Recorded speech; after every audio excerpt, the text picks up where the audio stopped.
Assalamualaikum warahmatullahi wabarakatuh.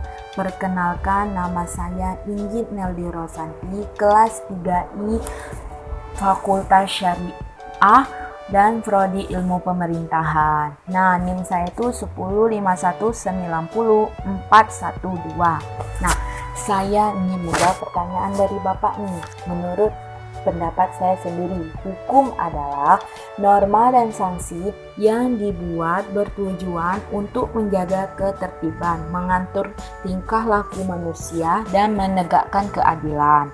Nah, terus kegunaan mempelajari hukum bagi mahasiswa ilmu pemerintahan, kegunaannya itu memberikan pengetahuan mengenai peraturan perundang-undang, terutama yang berkaitan dengan dunia ekonomi dan perdagangan, menambahkan bekal mahasiswa setelah lulus dan masuk dalam dunia kerja maupun berwirausaha, agar mahasiswa tidak buta hukum sehingga mengurangi resiko melakukan pelanggaran hukum pidana maupun perdata.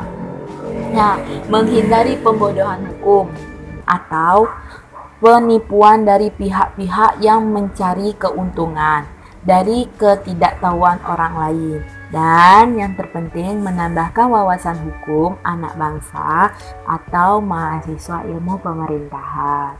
Nah, ada juga nih hukum tertulis. Nah, tadi Bapak nanya hukum tertulis itu apa? Hukum tertulis itu bentuk hukum yang tidak ditulis telah dicantumkan, bentuk hukum yang telah ditulis dan telah dicantumkan sebagai peraturan perundang-undangan suatu negara yang sudah dikodifikasi maupun yang tidak dikodifikasi. Contoh hukum tertulis tuh KUHP.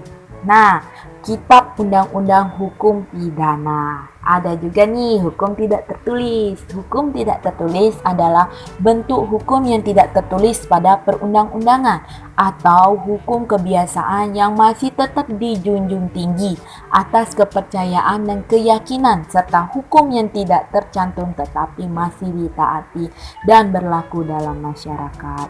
Contohnya tuh hukum adat. Nah, ada juga nih ilmu bantu dalam ilmu hukum. Nah, seperti sosiologi hukum. Sosiologi hukum adalah suatu cabang ilmu pengetahuan yang secara empiris dan analitis mempelajari hubungan timbal balik.